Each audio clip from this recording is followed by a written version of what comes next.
এত সুন্দর একটা নদী ছিল তুরাগ নদী। এই নদীটাকে ওই যে দেখছেন, ওই যে দেখেন ওই কলকারখানার মিল ফ্যাক্টরির কি বর্জ্য ময়লা দূষিত পানি এই তুরাগ নদীতে এসে পড়ছে। এতেই করে নদীর পানি এখন কালো হয়ে কালো বর্ণ, যা মানুষের ব্যবহারের উপযোগী না।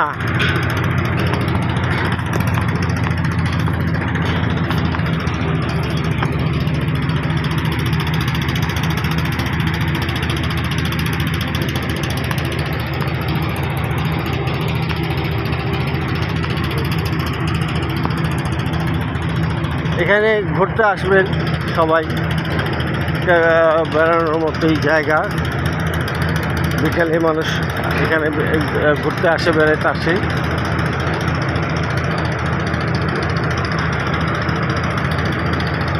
দেখতে থাকেন ভিডিওটা। এই যে দেখেন, এই যে ইটিসি, এখানে বর্জ্য ফ্যাক্টরির বর্জ্য পানি কীভাবে পড়তেছে। এই পানি এসে এই নদীর পানিটা ধ্বংস করে দিচ্ছে, যা এখন আর সেই নদী নাই, নর্দমার মতো হয়ে গেছে, পানিতে দুর্গন্ধ।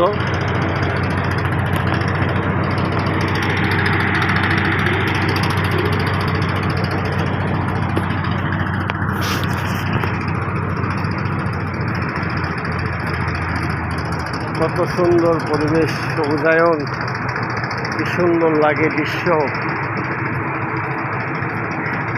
এইসব দৃশ্যগুলো দেখলে, এখানে আসলে মনটা ফ্রেশ হয়ে যায়।